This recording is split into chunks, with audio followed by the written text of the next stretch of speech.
yang pertama tanggal 9 April kemarin baru saja ditandatangani Peraturan Menteri Perhubungan Republik Indonesia terkait dengan pengendalian terhadap masyarakat agar tidak terjadi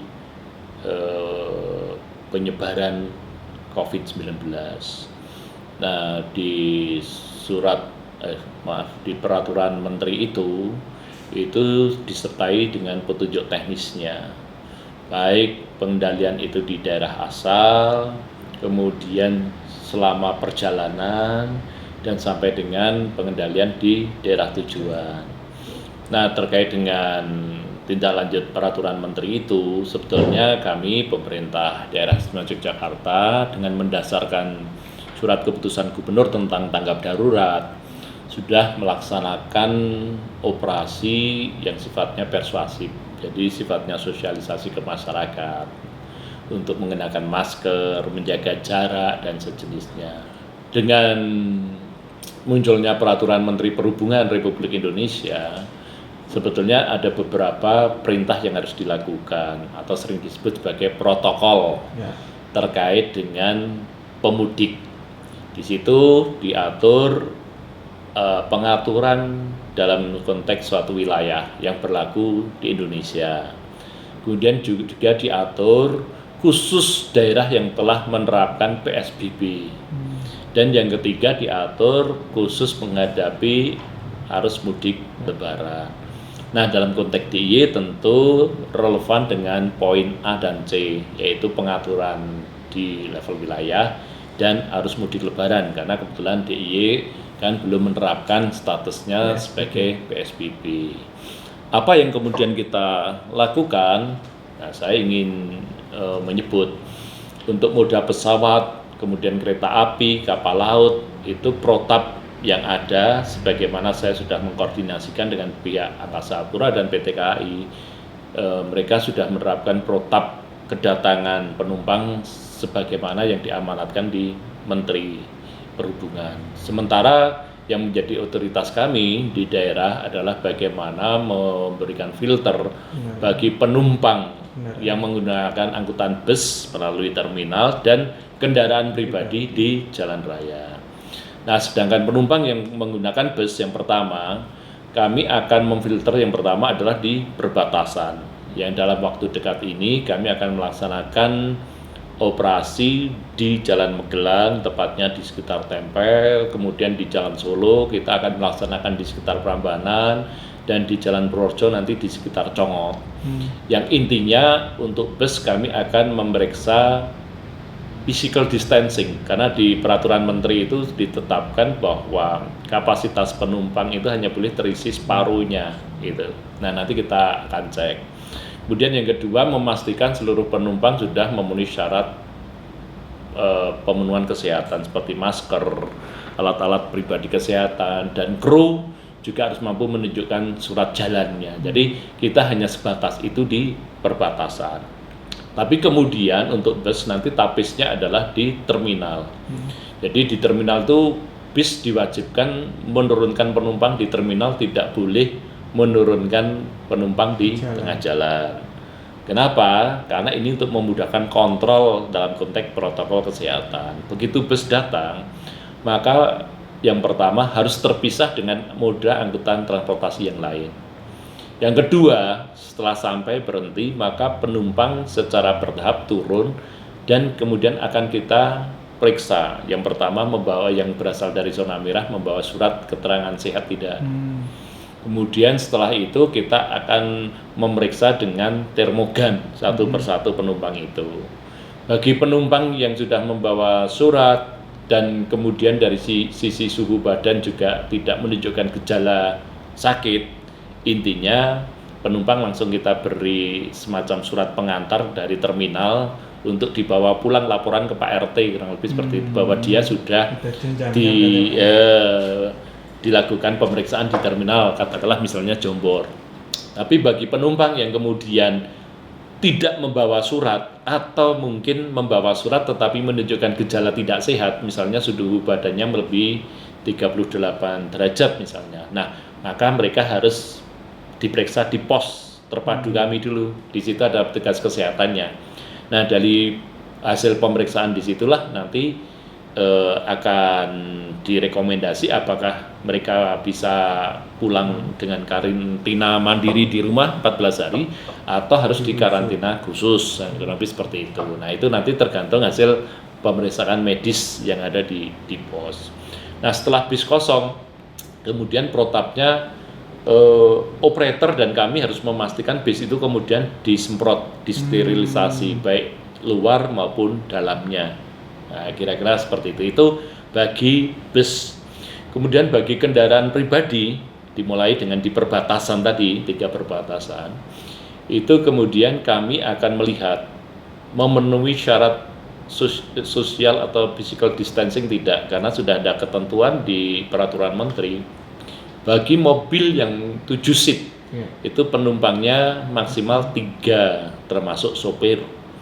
Tapi untuk mobil yang 5 seat semacam sedan itu maksimal 2 dengan sopir. Artinya kalau saya menjumpai gitu praktek di lapangan kok belum social distancing atau physical distancing, inilah yang nanti petugas akan mengarahkan untuk melakukan itu. Tetapi kalau ternyata mobil itu mengangkut lebih dari ketentuan yang ada, maka saya akan punya kebijakan yang opsional. Satu, karena tidak mungkin dari Jakarta itu kan suruh balik gitu, karena Bapak Gubernur juga sudah memberikan arahan bahwa pendekatannya juga mendekatkan manusiawi gitu. Opsionalnya apa? Mau diperiksa di situ kesehatannya satu persatu gitu ya, tentu ada konsekuensinya. Mereka kan harus menunjukkan surat kesehatan dari dokter setempat. Yang kedua, kalau tidak menunjukkan gejala ya nanti itu bagian dari pembinaan yang pada akhirnya walaupun itu adalah konsekuensi sebetulnya masih dianggap melanggar karena physical distancing-nya tidak terpenuhi. Atau opsional yang kedua, mereka disuruh kembali mencari jalan yang lain karena memang spiritnya sebetulnya kan pemerintah kan tidak melarang mudik gitu ya. Tetapi bagaimana dengan pembatasan ketat itu kemudian ya tidak terjadi transmisi orang berbondong-bondong mudik itu. Jadi opsional keduanya juga bisa saja kemudian disuruh balik, walaupun itu kemungkinan cari jalur lain atau apa kira-kira, tapi spiritnya adalah memang kemudian tidak mungkin orang itu kemudian disuruh balik ke Jakarta, juga tidak mungkin. Nah, tapi prinsipnya adalah seperti itu. Nah, kemudian setelah kemudian diperiksa, kemudian ternyata memenuhi syarat, ya nanti prinsipnya juga boleh meneruskan perjalanan. Tapi sebaliknya tadi kalau ada indikasi misalnya dari suhu badan atau ciri-ciri lain yang ternyata menunjukkan ada gejala sakit, nah maka itu menjadi otoritasnya tim medis yang ada di tim terpadu itu. Kemudian demikian juga dengan sepeda motor. Sepeda motor itu sudah ada ketentuan di Permen itu bahwa sepeda motor itu hanya boleh dinaikin 1 orang pengemudi, tidak boleh berboncengan. Nah, artinya apa? Kalau ada kendaraan dari Jakarta gitu, kemudian itu kan zona merah misalnya Jabodetabek gitu ya, ternyata berboncengan gitu, bagaimana?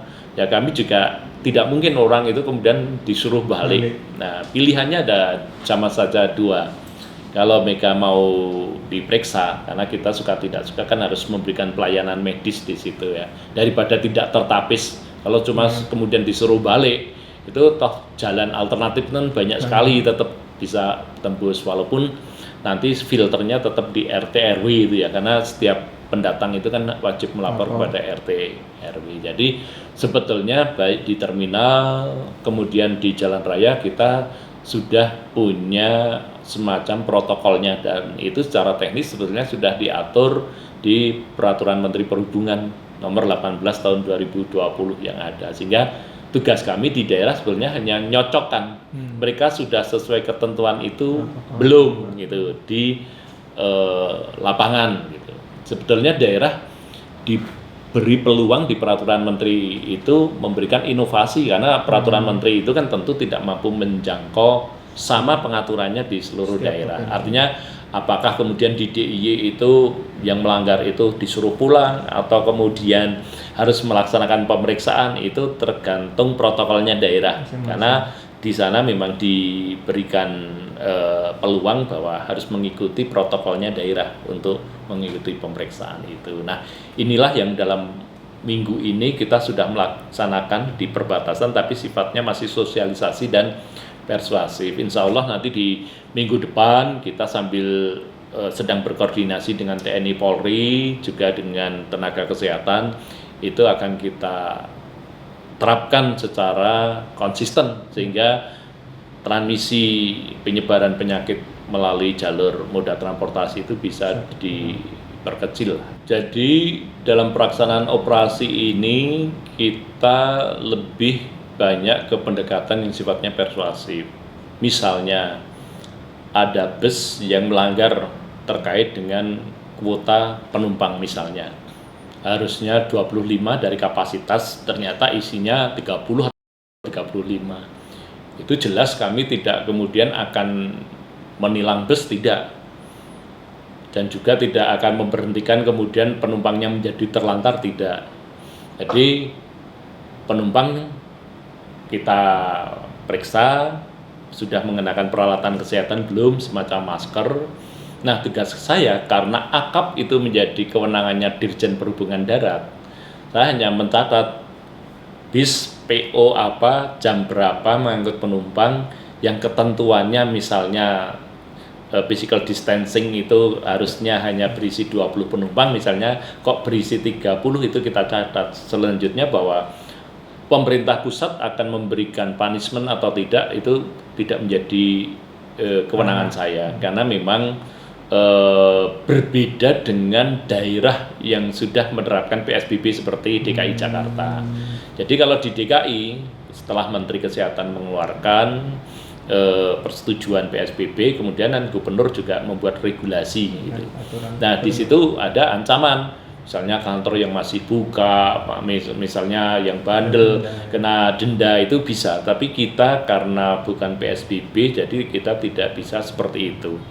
Nah, hal-hal yang kita lakukan adalah lebih bersifat mengedukasi masyarakat. Tapi protapnya kita tetap, karena sudah ada peraturan menteri, sedapat mungkin kita tetap akan mengupayakan masyarakat itu mentaati apa yang sudah diatur di peraturan menteri itu. Termasuk juga dengan sepeda motor. Ternyata masih ada yang berboncengan, kan tidak mungkin kemudian disuruh balik ke Jakarta. Itu kan berarti kan tidak manusiawi. Nah, dalam situasi itu pun kan terlanjur sudah terjadi, ya. Maka yang kita lakukan adalah ya kompromi dalam konteks pendekatan persuasif apa, ya kemudian mereka diwajibkan diperiksa, suka tidak suka, dan boleh meneruskan atau tidak ya tergantung hasil pemeriksaan di tim medis nanti yang akan periksa. Artinya kalau sehat, tidak menunjukkan gejala, kemudian juga disertai surat dokter sebagaimana yang diperintah, ya mungkin setelah kita bina ya mereka masih bisa melanjutkan masuk ke Jogja, nggak mungkin kembali ke Jakarta gitu. Atau opsi lain tadi yang saya sebut, sebetulnya di peraturan menteri daerah juga diberikan keleluasaan mengatur protapnya. Misalnya kemudian sebagai efek punishment, jera, bukan suruh balik ke Jakarta, tetapi suruh cari jalan lain, itu juga sebetulnya bisa. Nanti pada perspektif itu kita akan melihat tingkat efektivitas edukasi di lapangan. Karena kan itu juga kita mempertimbangkan arus lalu lintasnya juga jangan sampai terganggu, menimbulkan kemacetan. Tetapi yang jelas terhadap masyarakat yang seperti itu kita lebih akan mengedukasi dan mendata sehingga kontrolnya bisa dilakukan secara baik. Kemudian terhadap angkutan logistik yang bawa bahan baku, sembako, kemudian bahan dasar seperti energi, itu prinsipnya kita tidak akan memeriksa, karena mereka memang kita dorong karena itu menjadi kebutuhan dasar di tengah situasi pandemi ini gitu. Gambarannya kurang lebih seperti itu ya. Jadi terima kasih. Jadi kalau kita bicara reguler mudik lebaran itu biasanya dikenal N-15 dan 1 minggu setelah lebaran biasanya. Tetapi kan situasi sekarang ini kita tidak bicara dalam perspektif mudik lebaran, karena faktanya juga sudah banyak yang mudik karena situasi Jakarta yang memaksa sebagian sektor informal itu masyarakat untuk mudik terlebih dahulu. Artinya apa? Rencana operasional ini tidak semata-mata mendasarkan mudik lebaran, tetapi kami memproyeksikan kemudian bagaimana mampu memutus mata rantai virus COVID-19 ini yang di perencanaan kami akan kita laksanakan setidaknya adalah 2 bulan ke depan. Nah tentu nanti kita akan mengevaluasi dalam kurun 2 bulan ke depan, kan saya tidak bisa memprediksi 1 bulan ke depan itu sudah normal lagi atau belum, tapi di perencanaan kami minimal 2 bulan ke depan harapannya syukur-syukur sudah lebih cepat lebih baik gitu. Nah ini kita bisa melaksanakan protap itu karena spiritnya sekali lagi tidak dalam kerangka mudik lebaran, tetapi sebenarnya memutus mata rantai penyebaran virus COVID-19 gitu. Jadi terkait dengan titik-titik, saya sudah berkoordinasi dengan kabupaten kota dan sekarang juga sedang menyiapkan surat untuk ketua gugus tugas, dalam hal ini Pak Wakil Gubernur, kepada Bupati Wali Kota.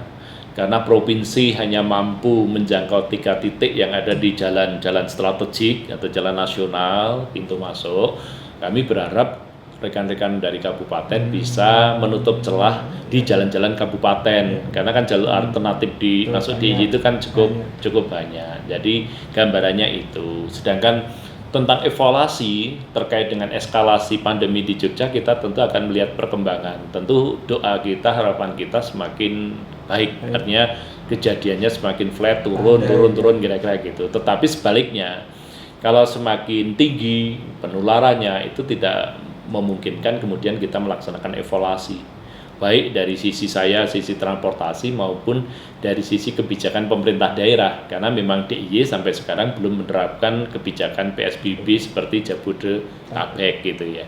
Tapi kan memang di forum pimpinan daerah nanti itu akan didasarkan dari perkembangan dinamik di masyarakat seperti apa, karena untuk mengarah PSBB kan tidak hanya surat, harus dibuktikan dengan dukungan beberapa fakta, analisis, tren penularan, kemudian kemampuan untuk bagaimana mencukupi kebutuhan masyarakat, sosial ekonomi masyarakat, itu kan menjadi pertimbangan-pertimbangan yang juga menjadi pertimbangan kita. Saya kira itu gambarannya. Ya.